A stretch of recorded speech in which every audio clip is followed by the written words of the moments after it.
and welcome to the God is a Geek podcast. My name is Adam Cook and I haven't frozen in time. I'm just giving you the thumbs up.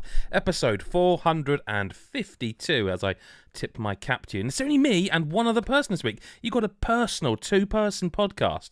He hates me and I hate him. Only joking. He's all right, really. It's Chris Hyde. Hello, Chris. Hello, mate. You're all right too. I think you're just all right. I'm just all right. It's just us, mate. I know, dream team, dynamic duo. It's happened before. It's like the new Anton deck. I don't like that. I'll just say that off the bat. The new Chuckle Vision. Don't like that. Nope. Well, you're gonna have to pick some. What would you accept? Can we not be the Rick and Aid? Like it feels like that was the. Yeah, I mean that does mean that you're Adrian Edmondson, so you got to straight away shave the Barnet off. Well, surely you're closer to being him. That's really nearly dead. Rick Mail's dead, so I'm nearly. I'm closer. I was saying you were near. No, I know what you were saying, and I don't think it was so very actually, nice. I'm saying I'm nearer dead, which is worse, I think. But yeah, I feel we need to move on before we offend each other. We should. I mean, we don't always do breaking news, but at the time we're recording this, it's literally just Steam, or Valve rather, have decided to just say, like, hey, remember that thing that Gabe Newell alluded to at a conference? No, it was a con, I think, where he sort of alluded, you'll hear more about us on consoles next year. Well, they've got one, and it's basically the Switch Pro. It's crazy to think that Valve is that... I mean, of course they are that big, but it's crazy to think they're that big that they can just go... Yeah, we've got a console, and it's like, it's almost like the arrogant lack of fanfare or pre-hype and everything else. Yeah, it's like the reverse of any other company. Any other company would be teeing it up properly for weeks. But at the same time, what they're doing with how you get hold of one is probably something they have gone, we saw all this with Sony. And so what they've done is you've got to log in with your Steam account. You've got to pay a reservation price. It's £4. So right. And then on which you can do. Well, it'll be in the past when you hear this on Monday, but on Friday it went live, and then in December you're going to be able to actually pre-order. So it's kind of like they'll know how many they need to make. By the way, how crazy is that? In a world where you can't get hold of GPUs and you can't get hold of this, and no one can buy a PS5, Valve are just going, we're just going to decide that we're going to make a new thing. Yeah, it's a handheld. It's basically, like I say, it's basically a Switch, but with 3 options, and there's a £349 one, and then it goes for something, and then 5 something, and incrementally, and the storage goes up. But also the mid-tier model, you get an SSD NVMe. One of these, I can actually show you one of them. That is an NVMe hard drive. I don't know if that's going to really play on camera too well, but it's really small. It's a really small little thing there. Mm-hmm. And that's what I've got on my PC, or you can put inside hubs and stuff, and you're going to be able to play all your Steam games on it, just like a handheld. Oh, the other cool thing, you can buy a dock, which will probably be reasonably priced, I'd have thought. But you don't have to. If you've got a USB-C hub, you can just something you can't do with a Switch. No. Buying one or two? It certainly sounds like it does sound good, doesn't it? I have to say, it would be what not to detract from that, but for me it makes it really interesting. What do Nintendo do now to not make and because as much as the OLED is a thing and looks nice, which do you want more? I mean, I've know the answer by that smirk alone. It's the OLED, isn't it? No. I think the thing is probably not, because like I said last week when we were talking about it, when I need a new Switch, I'll get the OLED. I'm not the 3-switch family like you are, but some people. But but I do like that. But I do feel like it's not. We know it's not what everyone was hoping the Switch Pro would be, because of the whole 4K thing that everyone was hoping for. Maybe they knew this was coming. Maybe because that would make a lot of sense. I mean, Valve keep things pretty close to their chest, But if they knew they couldn't compete then don't invest in all of that stuff. Well, what they've put out, they haven't like detailed the specs, but they have I mean, they might have. By the time you read this, it'll maybe there's stuff I've not seen, but it does seem like a decent machine. And I mean, the only thing I would say about it from the initial kind of like, oh my god moment as I calm down a little bit is that it's interesting how and who they will market this towards. Because unless they've got something lined up we don't yet know, like, hey, we're going to be getting this exclusive or this because it's now a TV sofa console thing you can dock and play like a Switch, maybe they are courting people like that, developers. But otherwise, they are basically saying, well, you don't have to worry too much about a library because everyone's got this massive Steam library already. And the one thing that has stopped me playing PC games in my lounge is that I have no like the TV behind me, as people can see, I have occasionally plugged the laptop in when I'm reviewing it to there, and I have a cable running all the way around this room. That's not ideal. It's okay for here, but in your lounge, no one wants a 10-foot HDMI cable trailing, and you're not going to do wireless HDMI and all that lot. But that's the only reason I don't sit like on the sofa there and play PC games on a big screen. The only reason. Yeah. And this eliminates that. Now it's here or there whether you want to pay that much money for that luxury, because it's a luxury. It's a luxury. But then we'll say we don't know about games wise what they'll No. And I think a lot of people have put a lot of stock in the portability aspect of it. You know, I can't remember exactly what we were talking about last week about whether what people value portability over not, but we've had lots of conversations in the past. I know a lot of people.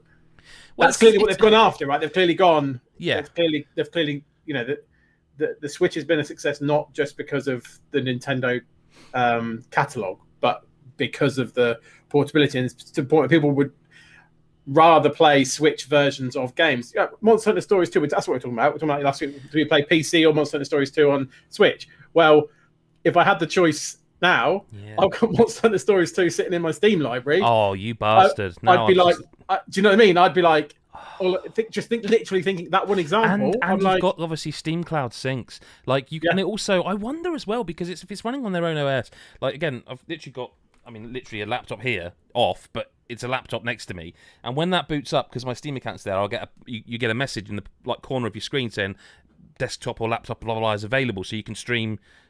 Whatever, if the game's not installed on there, it's installed on here, so you can do that. And that would be really interesting because you could set it off to download, but just start playing it from your own network, which you can do via a Steam Link. And now I've got a good internet connection, but I've always found streaming that way plays up. Like I've tried Stadia and I've tried all sorts of them, and I've tried Xbox, not XCloud, the actual streaming from your Xbox to your phone. I've always found to be quite successful. PlayStation similar. Steam's never seems to work for me like that, and it's supposed. I don't know why. I've tried it. I tried playing Bethesda game. I can't think which one it was called now. It's the sequel to the one that id made, and it's all colourful and bombastic, and it's not Doom, but it's that kind of game. So I was saying Doom, and then you said colourful and bombastic, and I was like, it's really going to bug me now. It's really going to bug me, but it doesn't matter. But yeah, Steam Deck. Not to be confused with Stream Deck, the software. Steam Deck. That was originally what I thought you said, and I was like, oh, yeah, I know what that is. We've got a couple of comments. Deadbeat Punk said, if you can hack that sucker to play GameCube games, that thing is bought. Just going after, I think, the Virtual Console stuff we were saying last week about what we want in a Switch Pro, I think that's based on that. Phil Tyndall's then just literally listed all the specs, I think. Yeah. I won't read out. So the specs is really interesting to me because it's 2.4 to 3.5 gigahertz CPU. That's interesting because it doesn't specify on the website, which I'm guessing that it goes up as it scales up. Yeah. But that would put me off the lower end model. A 2.4 gigahertz processor, quite a bit actually. 16 gig of RAM, and then obviously you've got the hard drives. I mean, the thing is, again, and Phil Tyndall's there in the chat and says the same, as that PC games can be massive. So a game like Doom Eternal wouldn't even be installable on a 64 gig. But I know you can actually expand it same way as a Switch with the micro SD card. So that's look, at least there's options. Yeah, exactly. It's not a bad option, is it? Let's be honest. I'm not being funny. £569 for essentially a portable gaming PC that isn't a laptop and is a console-style hybrid handheld with an NVMe storage, and presumably that's the 3.5 CPU. I'm not going to go, oh, that's cheap, because we're just sort of in the middle, or depending on who you ask, at the end of a pandemic. So, like, people haven't got money to throw at things, but 569 is, I think, reasonable for what you're getting, assuming it's not trash. And I suspect that Valve aren't going to, And I mean, even the dock, looking at it now, there looks like there's not only a HDMI port on it, but a DVI out, as well as Ethernet, and 3 USB ports, as well as what looks like a USB-C or a micro. Like, even that is like, that's a substantial hub. Like, it's tiny, but it's got a lot on it, they've packed it in. Yeah, that's kind of mad. Because the Switch has only got like HDMI and USB-C, hasn't it? But then they've swapped it for LAN, haven't they, in the OLED? In the OLED, but they haven't. Yeah, they've swapped it, so there's only one USB at the back of it now. Yeah, so and the irony being is that you could actually get a USB LAN adapter for the Switch. Yeah. So what they've actually done with that is they've swapped it, but they've actually removed it in a way, because you could just have bought that Wi-Fi adapter and kept 2 USB ports. Yeah. I've never had a problem with Switch's Wi-Fi, if I'm honest. So I get it, if you were in competitive Smash or something, you'd want that wired connection, but not for me. But yeah, there you go. So breaking news on the God Is a Geek podcast. There's the Steam. I nearly said Link. Steam Deck. I'm not sure about the name, but I don't think it will matter. Video games that are out or are coming out. Where do you want to start, Chris? What do you want to talk about?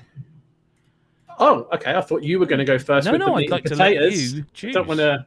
Okay. Well, I'll go. I'll start. I can talk about that if that's what you want to talk about. Let's tease and come back to it. I'll go first with what I've been playing, and then you can. We'll build up to the. I just feel like I've talked a lot earlier about that's excitable PC cool stuff. So go on. So what I've been playing is a preview build of King's Bounty 2. The first sort of 10 hours, we'll say, before we say anything else. Obviously, it's a preview build. In a preview sense. So not in a preview sense, not the finished game, but the first 10 hours of this game. And essentially, what it is, it's in a fantasy setting. It's a fantasy adventure. Like third-person adventure game, a bit like sort of Skyrim and The Witcher. Wander around, you can complete quests with NPCs and stuff. But then the combat in this game is turn-based strategical combat. So that's kind of links the two together. So it's not like free-flowing combat; it's turn-based in a hexagonal kind of field. So it kind of interchanges between the two. And I'll start with the story stuff and come back to the combat in a minute, but just wanted to tee that up. So as I say, the game's set in a kind of fancy world. There's a choice of 3. It looks kind of Dragon Agey in the footage. The vibe I got 3, was 4, Inquisition, whichever 3, one that was. Inquisition, 3. Yeah. So I got very much like a little bit of Dragon Age, a little bit of Witcher, a little bit of Skyrim, kind of mixed together in terms of a vibe. It doesn't feel as vast as, say, Skyrim, although having said that, I played for 10 hours, and from the map that I could see, it was I'd gone around about a quarter or a third of it, back and forth doing the quests and following things. So there's going to be plenty of game time in here for people that I would imagine that want to, when they get to the full game.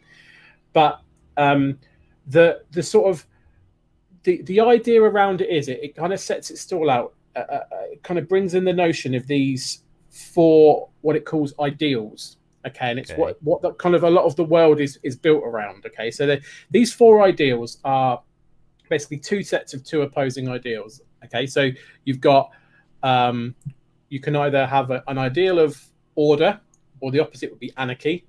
So you could either be, if you imagine there's people like soldiers that are kind of or probably like lawful people that do that, whereas you might have like assassins and thieves that would go more towards the anarchy type ideal, and then the other two are you might go for a power play or more of a finesse play. So you get people like brutes and barbarians go more for the power, maybe sort of mages and things would go more for a finesse. And so there's basically those four different ideals. And the way the game plays out is you go on, you do quests, either in the story or there's lots and lots of side quests that you can pick up through NPCs and text and everything. And you'll get to a point in these quests, and there'll be two solutions. One, of each of opposing ideals. You might get to a solution. You can either take you can play the power play, or you can play the finesse play, and you can choose, or you could choose the anarchy or the order. Sort of sounds Paragon and Renegade. It's a bit Paragon and Renegade because my wife's been playing Mass Effect, so we've been talking about the nuance to it and the similarities. But yeah, I guess it's like 4 rather than 2, but it's essentially that.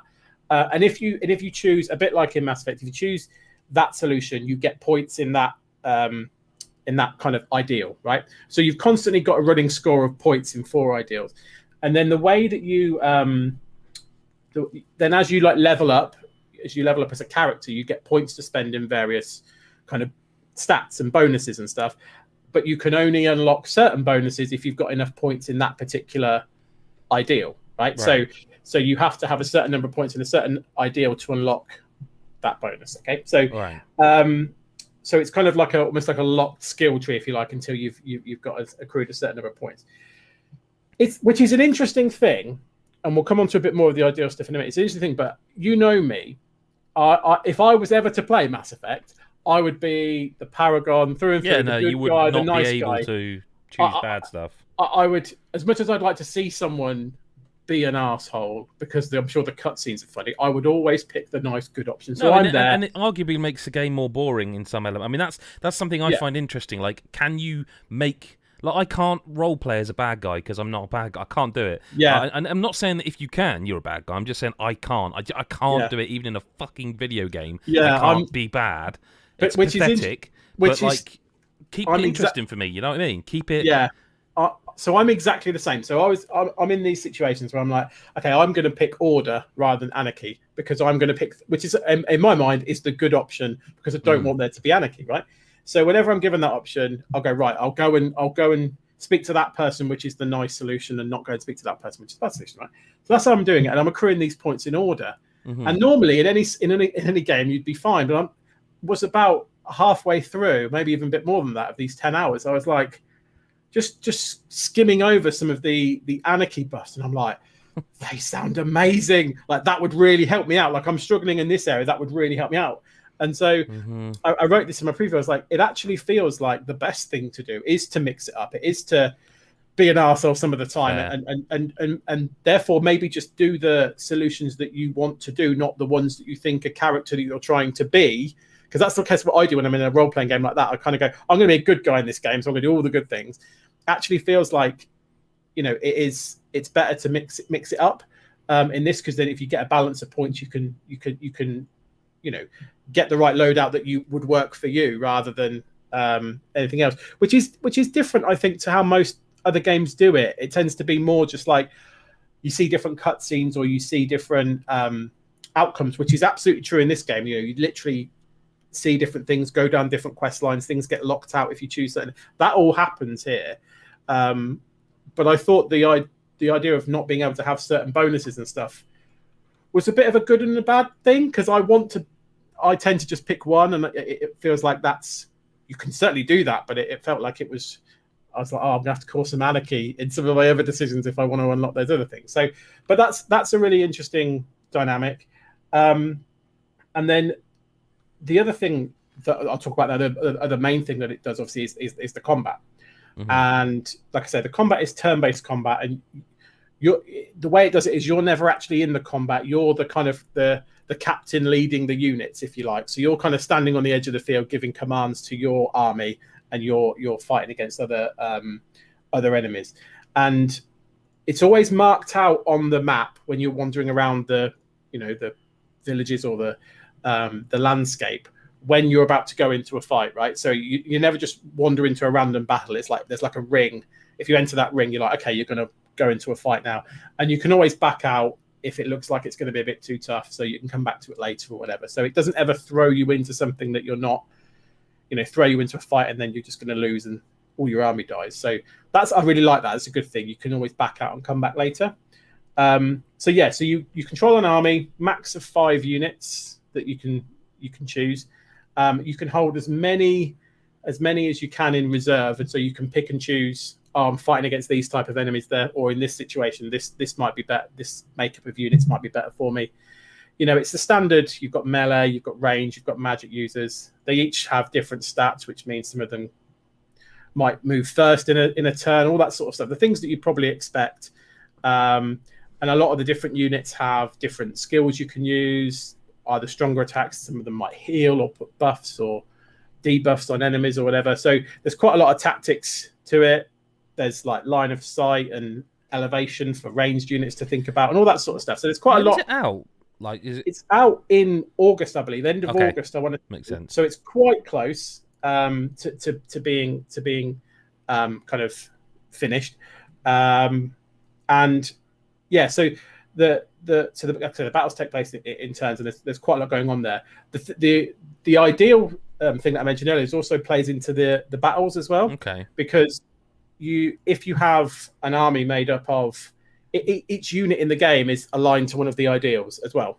So if it's a noble soldier, then it might be to the order ideal.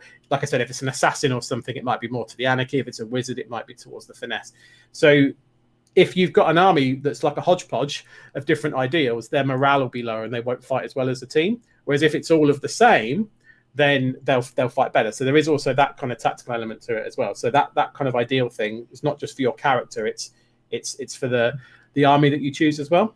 So there's quite a lot of tactics going on, and I will say it did take me a little while to not understand it, because it is quite simple, and it does that whole thing where it shows you when you want, if you go to attack, but before you actually said yes, I want to attack, it tells you how much damage you'll probably deal and receive and all that sort of stuff, so you don't make mistakes. But learning the intricacies and tactics does take a little bit of time, but it certainly doesn't feel like overwhelming. But it does. I felt like by the end of the 10 hours I was bossing it before, where obviously when you start you're like, oh god, what's going on here? The one thing, and I did mention this in my preview, that I did find is because we had a hands-off preview of this a little while ago, and I did a write-up for that a couple of months ago, I think. And the developers there were talking about, you can have literally infinite reserves in your army and literally pick and choose the best things. I never found I had enough. I never had enough units, because when they die, your units, they die permanently. And if you've got like a group of, I don't know, say you've got a group of 6 wizards in your group, and 3 of them die, then you've got to re-recruit the other 3 if you want them to be at the max power, right? And all of that costs money, which you can find in the world. You get it for quests, and you can find it in little treasure chests and various caches that are dotted around the world. And you know what I'm like. I am a pixel hunter. I will travel off the beaten track every inch to try and find all of those. And I was doing that, and I was still finding I didn't quite have enough money to have like a massive reserve. I ended up basically just restocking almost the same 5 that I started with, and they'd level up and get stronger, so it was fine. But I didn't find like, I can just drop in these now because they'll be really good. I just didn't find I had enough money. Now, I don't know if that's because I was just being really bad at it at the start, but that was the vibe I got. So it'd be interesting to see if that happens in the main game. But I will say I did, and again, I said this in my preview, the time really flew. Like I was really, when it got to like, I literally couldn't do any more, because the game locks you out. It says behind this door is the rest of the game almost, and you can't get to it. And it gets to the point where all of your quest markers are behind that door, like the other part of the world that you can't get to. So I was like, I've literally done everything that I can do here. I've done all the quests, progressed them as far as I can, and it was 10 hours. And I was like, but if I found myself like, I didn't want it to end, which I think is a really good, for me anyway, like a good.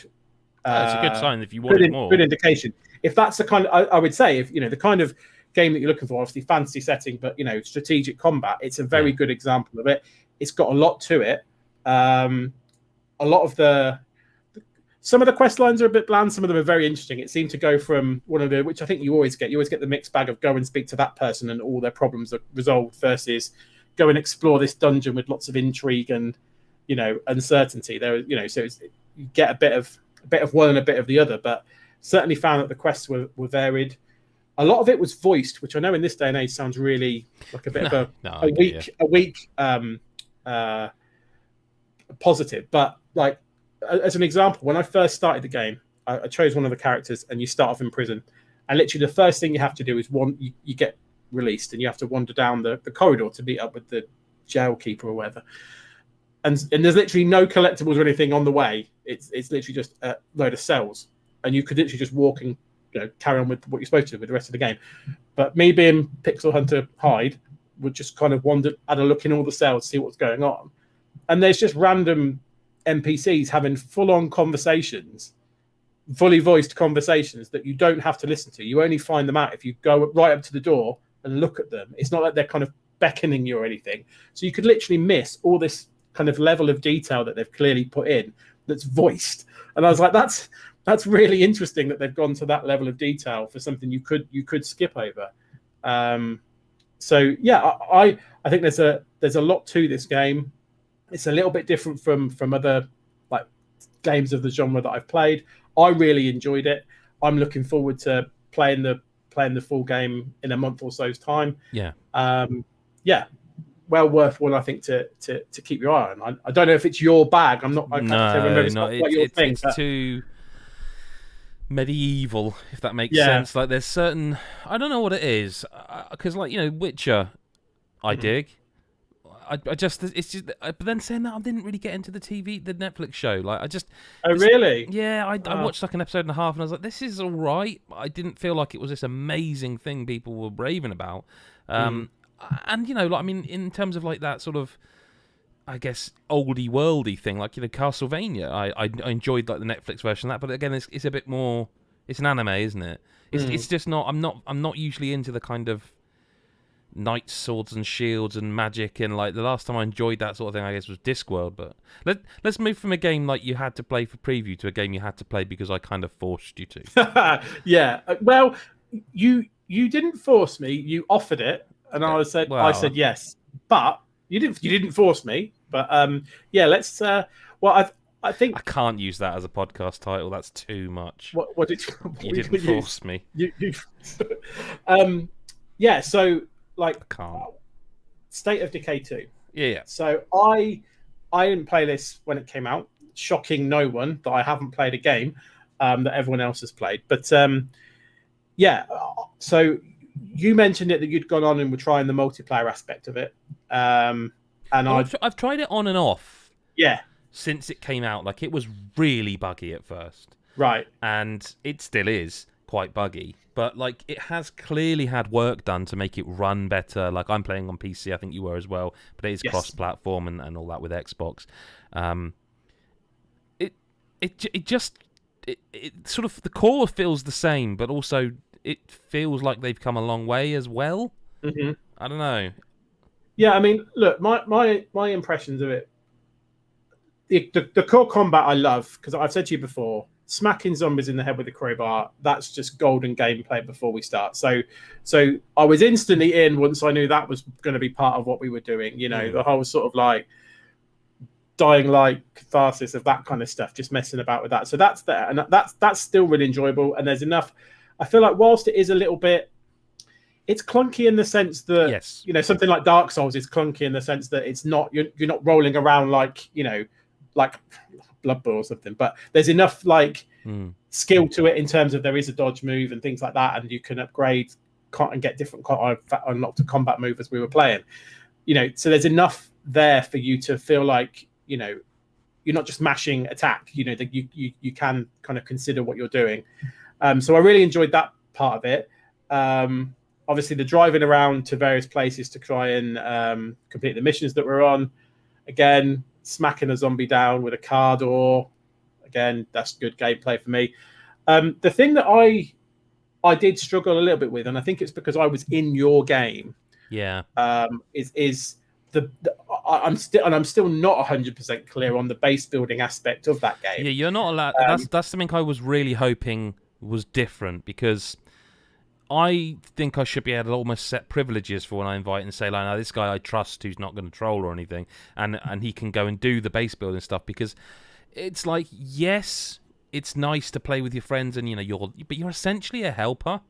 Yeah. And you're essentially a human-controlled NPC. And God, does it remind you of that numerous times? Yeah. It kept coming up with little pop-ups going, just so you know, your role in this is to help the host. Does and I was like, yes, okay, yeah, I'm going to be nice, don't worry. I'm going to put stuff in the boot of the car. I'm going to give it to him back at the base. Don't worry. Like, I know if you weren't talking, if we weren't chatting the whole time we were playing it, and it didn't have your name above your head, I wouldn't have known that you weren't just one of the followers, AI followers, because you can't do anything else. No. Like, you can pick up stuff, I guess, but so can they. And you can go over to them and hand stuff to the AI, like, if you're full and you brought someone with you, I don't know.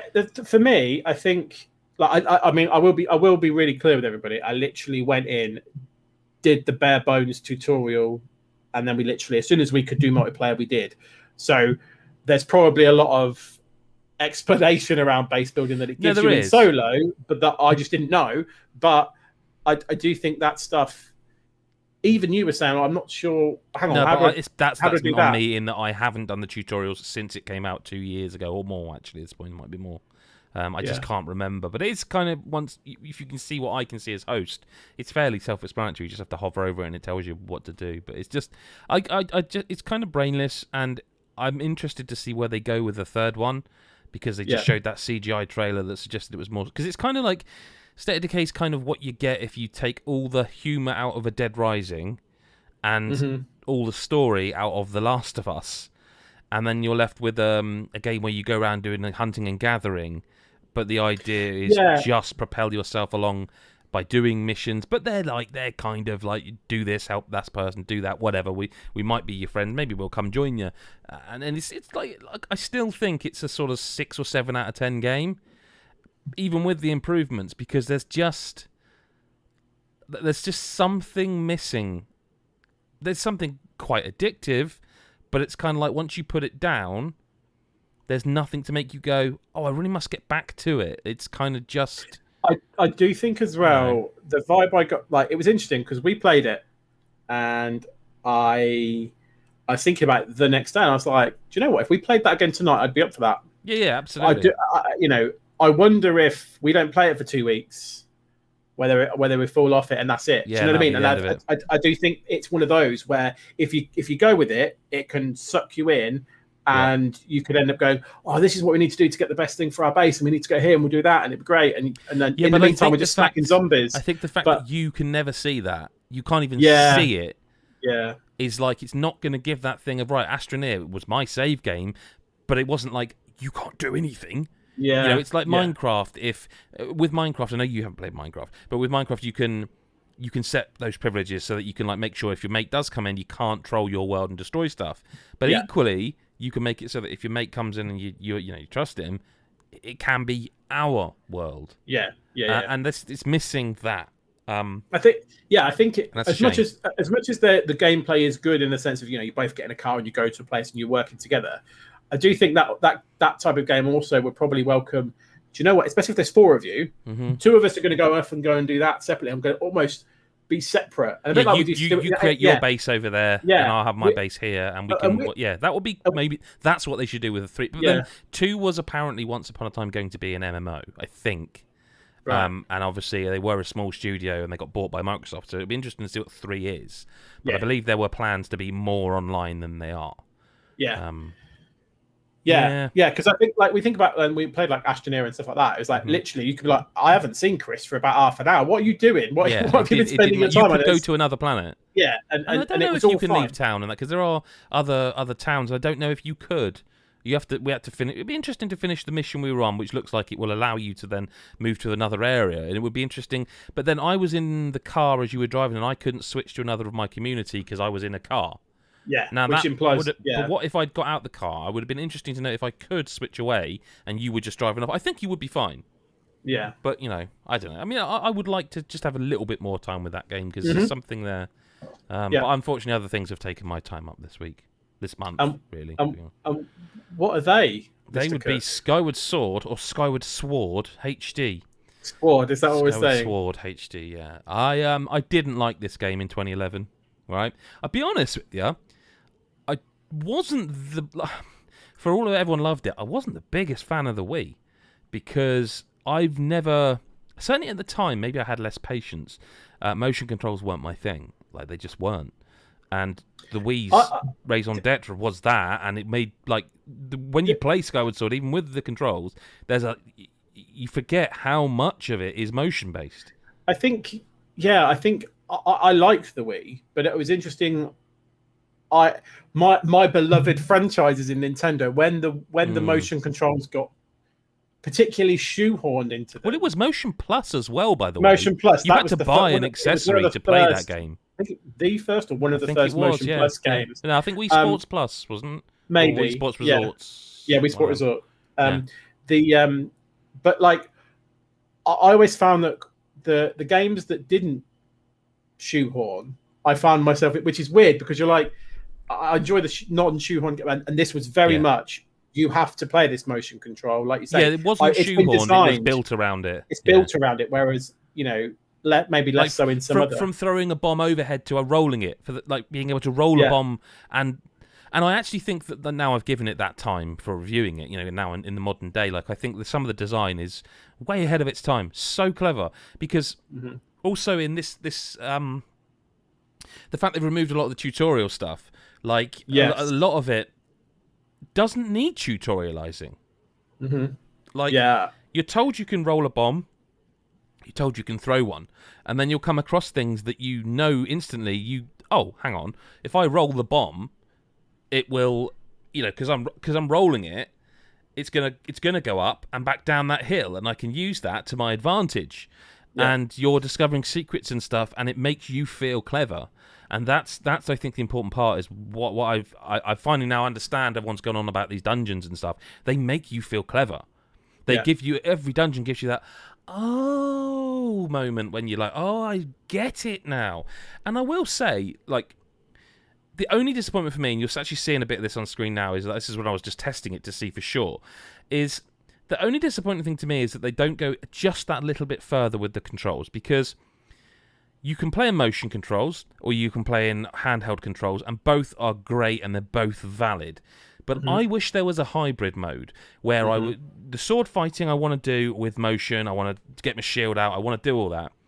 But when I'm flying around in Skyloft, I don't want to be tilting the motion controller. I don't want to be, it's tilted that way and then this way. And I don't want to. Yeah. And when I'm controlling the Beetle, I don't want to be I don't want to be doing it with that. And you don't have to.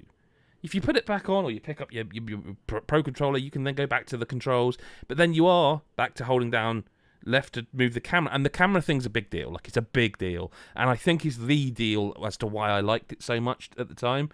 Because I don't think fixed cameras work well in 3D games. It's not fixed. It does move, but you can't move it. It's like you press it's LZ now, and it does the lock-on thing. But if you tap it, camera's behind you. Yeah. And that's fine, but having the right stick to be able to just move the camera is this is a modern video game now. The difference between this being a 10-year-old game and a modern video game is the right stick. There's a right stick now. And at first I was a bit I don't like the fact I have to hold down left or left bumper. What do you call it? Just L, isn't it, on Switch? Just L. The left, but the bumper, L1 essentially. I don't like that I have to hold that down to be able to control the camera. And initially I was like, well, why can't they do it the other way and let the camera be on the right stick and let left bumper essentially be, I want to use the sword. That wouldn't work. This game is built around the fact that you are non-stop using your sword for everything, or an item that requires you to use the motion or the flick of the stick. It is built around that sword being instantly accessible, and there's from the very earliest missioners to finding your Loftwing and having to cut him free. It is built around that to the even then from then when you get out of Skyloft and to progress up a hill, you have to chop the trees down. It would be more annoying to have to get your sword out. And people will be saying, "Oh, why can't you just put it on the face buttons?" Wouldn't work. I don't think people remember or know that this is not a game about just slicing side to side or up and down, right? There's diagonals. It's all involved. It's everything. There is no, like there's even puzzles where you have to use the motion of circling your sword to distract people. Like it is, and that's like the first dungeon. Like, and it's consistent like that through the game, and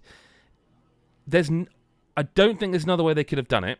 Actually, I don't think there's any other way they could have made it work than this way. Yeah. And I love it. Like, I feel like such an idiot, man. Like I say, I would have given this, if this game let me, like, control the beetle or the Skyloft stuff or some of the other motion control stuff with my left stick or right stick, well, it'd be left stick, I'd have given this game a 10 out of 10. Because the other thing is as well, and I don't know if this is just my brain, I don't know what it is, but I think this game looks damn sharp. Like, there was no point where I was like, yeah, this feels like an ancient game. I mean, it runs at 60, and the art style is such that it feels modern. Yeah, I mean, that is true. It's not quite Wind Waker-esque in terms of timeless visuals, because that kind of stuff can't age, but you're right that whilst at the time I think people probably thought it's a little bit of a backward step versus the ultra real Twilight Princess. Yeah, no, super visuals. Smart though. It's interesting on looking at it through this lens that those kind of visuals actually stand the test of time better rather than being revolutionary for the time, if that makes sense. Yeah. This game for me, I've said to you before, it's the only 3D Zelda game I never finished. Yes. And I remember really enjoying it up until a point. And so for me, I just remember vividly thinking that, and it's probably young, stupid me and that kind of stuff, but I remember just finding certain aspects of it, Fee being one of them, but also this disconnected nature of the world was another thing. For some reason, I couldn't let that go when I probably should have done. The whole. Firstly, the sky feels empty versus any comparable measure like the sea in Wind Waker or anything like that. For me, it's, you've got the central sky loft and then just all the little rocks with treasure chests on them. And that felt empty and devoid of anything versus the Great Sea in Wind Waker. And then I remember feeling, when I think back on my reflections, I remember thinking that the areas, there's 3 separate areas, right? They obviously were very disconnected, whereas obviously historically Zelda's tended to be one glorious world that you can ride around. And I think that I let that. Yeah, that doesn't bother me. Yeah, and I wonder if it would bother me as much now, which is why I'm saying it, because I wonder if I went back playing it now in this version, whether I'd actually adore it. Like, I didn't go too deep into it in the review because I didn't want to incite anger. But you know what? The more I played of it, the more I feel like they were laying early groundwork for Breath of the Wild. Yeah. Because, the difference being is that this does have a soundtrack. Well, the Breath of the Wild does, but this has a soundtrack, and it's probably one of the best soundtracks. I will say that. I think I said that to you. The soundtrack in this game is outstanding. It's one of the best I've heard in a long time. Because I never heard all. I really didn't like this game. I can't stress that enough. There's definite breath. The stamina bar. When you're sort of running and stuff, and it's like there's early things here, and now they've pulled the tutorials back a bit, and they really have, by the way. Like the video they put on Twitter, like that's a great example, because originally you had like a tutorial for your stamina for jumping and all that. Now it's just like, hey, if you push those boxes together, you can jump over, and you do it, and it's like, oh, done. That's all right. You're out of Skyloft well within an hour, whereas I feel like it took me like 2.5 when I first played it. Yeah. Taking that stuff away. Or rather, removing it from the forefront, so that like you can still target an enemy. You press down on the D-pad, and Fee will come out and be like, "Oh, looks like this enemy's this, blah blah blah. But you haven't killed any of them yet, so I'm not entirely sure. But try this." And then as you that progression, silly little things like when you get like an item or a bug that you've caught before. Once you've caught it once and been told what it is, and it's shown you it goes in the box, you catch a butterfly later, it just goes ring. It's just in there. It's just. Oh, I see. Because that that's where all it was gone. like oh my god, I found another blob of earwax. I'm like, I don't care. Yeah, like, it's the 50th one. Yeah. Yeah. No, that's gone after. Again, like with all Zelda things, like you go, da, da, da, da, holds it up. You know, the first time you get one, it explains it. It tells you what it is. There's text on screen, blah, blah, blah. Because they even did that back in Wind Waker's time. That I think, again, if like in Wind Waker, like you'd find a new item and it'd be like, da, da, da, and then it would just appear as a little icon above his head once he runs into it. And that's what they do now. Like you catch a butterfly, and it will just goes into your inventory. Like it's that's much better. You know, I mean, hopefully, if I remember correctly, I did catch some here in this bit of video which written on screen. I find the net incredibly unwieldy. Like whether I'm using I know you can upgrade it, and I did upgrade it eventually, but the early parts of the game, like I don't know. It's no Animal Crossing, is it? It's well, no, it's actually got more controls than that, but like But if I can just catch this butterfly, there you go. So like that's the first one I caught. So you get that, you caught one blessed butterfly. These insects are commonly found in every province in rare cases. So you do that, and it shows you it, and there it is, and that's it. And now I don't think I actually caught another one in this bit of footage. Once you've done that, it's not going to keep showing you that because why would it? But it did. It did used to. Yeah. And peeling all of that back, peeling all of the tutorials, peeling all of the kind of forced hand-holding, which I understand why they did it at the time, because the Wii was a console for your mum, your grandma, and your kids, and it was hugely successful because of that. But even that, then, it was unnecessary, and peeling that back means it's got that kind of discovery, which I think it lacked because they were so much like, do this, and this. They were so, Nintendo went through a period where they were so scared that they would lose people. People would be too confused, so you have to literally tell them everything. But you're right, there's a joy to discovering stuff for yourself, and that's what I could say with the bomb. So I didn't capture it because I made sure I only captured a little bit of footage because I didn't want to put any spoilers out there for our review. So unfortunately, I haven't got like masses of the game. I just sat down for like a couple of sessions over the time I was reviewing it and captured. But like the idea of rolling that bomb, and it goes up the hill, and then it sort of, and it goes back down, and it blows up the door, and you get in there. And I was kind of surprised when I did this at one point that it was an item I needed to get into a door. Like it was one of 5. That's all I'll say. When that happened, and I was like, oh, wow, because it didn't tell me to do that at all. I just kind of discovered that. Yeah. Which showed how clever. And also, you know what? There's a lot of kind of FromSoft stuff in there. The shortcut nature. The world you say about the world being disconnected. Each level is actually very well interconnected. You work your way back round to get a shortcut to stuff, and it's actually like I was seeing it going. I think this game was more influential than I realised. So I remember the shortcuts within the areas. I think, and I remember liking that, and I remember just thinking, wishing that it was on a grander scale. But again, like I say, like. Maybe that was naive me at the time. You always think bigger and better, and that's why I really wonder if I go back to this, and I will go back to this. There's no way I think you will very much enjoy it, because even then, I don't care what anyone says. There are things about this that when you couple the fact that you had to play it motion controlled and swing your sword and that you couldn't just swing the camera when you wanted to, that is a cumbersome idea. Yeah. Having that second stick on the second Joy-Con and being able to put the camera where you want it means you don't have to take every enemy on with the Z-lock. And I think it makes it such a modern game. And I am so happy. Like, I don't know how this is going to play out, because this is one of the best games I've played this year, because I didn't play it. So for me, it's a game I did play it, I just didn't play much of it. But now I've played it, I've loved it, and it's like, this is a joyous thing, and I'm happy to have filled in that knowledge, especially being that it's kind of a prequel. But like, I would implore anyone who was like me and just did not get on with it back then, who has aged 10 years, obviously, because it's been 10 years, to have a look at the videos, have a look at stuff, listen to what we said, and it's really got me in a Zelda mood. Like, I really am now sat here going, why do I have to plug my Wii U in to play Wind Waker? Oh, I don't. And that, I have to say, that remake of Wind Waker is like, it's so good. I remember I reviewed that, and I just, I enjoyed that so much. That's a good example if I had to do a remake. But this will tell you an awful lot about me and the Wii, right?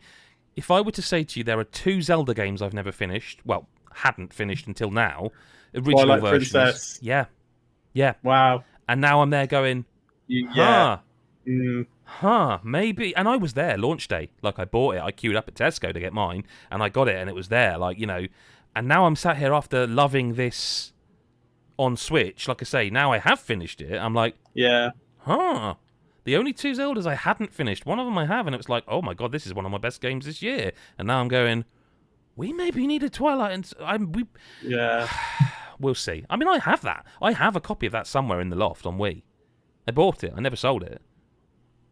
I have this. Yeah, doesn't matter. Anyway, we should move on. We have one piece of listener correspondence. If anyone wants to say anything in the live chat, get it in now, and we'll just get into this. It actually comes from Lyle on the team. Lyle, Mr. Funky Senpai Car.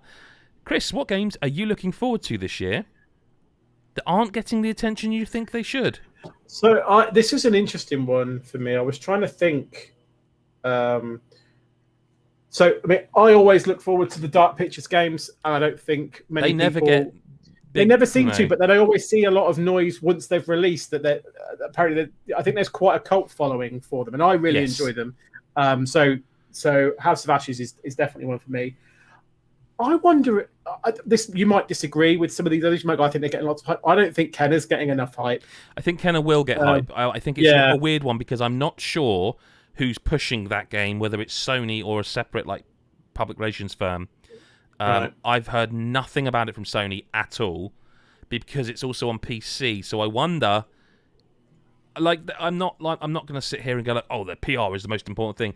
Smaller games, whether they look amazing and have internet buzz, need PR. That you need people to know about them. And I wonder if you ask someone who wasn't big into the internet stuff and would they even know what Kenna is? No, and that's kind of what I mean. And that game's great from what I played of it. Yeah, I exactly. really want to play that. That's next month. Is that as well next month? August, I think. Yeah, that's August. Wow. Which would make me think, why are they not? You Yeah. know? I mean, the hands-on previews they did were very limited. It wasn't like, we'll just invite every site to play it. They were very limited. But you could also have played it at the Tribeca Film Festival if you booked a slot, and that was free. So it's it's a bit weird. I don't think that's going to get them word of mouth by playing, a limited demo session at the... Yeah. I mean, Aliens Fireteam Elite's an interesting one because the developer's a weird one in that they've not actually put a game out before, which means it could be great or it could be... I mean, can't say Back 4 Blood's not got hype. No. The Ascent's gone very quiet. It has, actually. I've not heard a lot about that recently. Psychonauts 2 doesn't have... I mean, it's a Microsoft game now, isn't it? And they never really bother promoting their games until it's too late. But that... Yeah. I'm so By the way, this has been out. You're like, yeah, we know. Yeah, we know. Yeah. Here's a trailer showing it off. Yeah, we played it. Yeah. Death's Door, for me, I don't think has a lot of hype around it. And yet it's a Devolver game. I think Death's Door should have more hype around it. And it's out next week. So if anyone's listening going, when's it out? Next week. That's my point exactly. Yeah. Death's Door. We have a question from the live chat. Are there any games either of you enjoyed immensely despite critical and general reception being universally bad? I mean, you like the Musu games and they're all bad, so... I don't... The thing is... I think they're cathartic. I don't... Why? I don't... No, that's not the question. Sorry, no. Just pressing the button and seeing loads of bodies fly everywhere is, like I said, I get satisfaction from hitting zombies in the head with a crowbar. I'm trying to think now of a game that's generally critically bad. I mean, I'm trying to think. Is there a game that someone's played that reviewed it low and I loved it? I don't know. I mean, no, I don't think there is. Not critically because this is universally bad. I'm trying to think of a panned game that I actually really, like Secret Shame. Yes. Yeah. No is the answer. I'm really struggling. I have to think about that. Maybe we could. That's a good question, but I can't think of. No, I really can't either. A game that you enjoyed immensely. I want to say there's just on the. I mean. DMC, I guess, for me. I felt that was the best game in the series, and it seemed all the fans hated it. Was that panned, was it? I don't think critically, but general reception of that game was enough that people were angry. He was like a snarky. He was a snarky young. But he always was. Like that's what. Oh, I know. But is. Yeah, I know.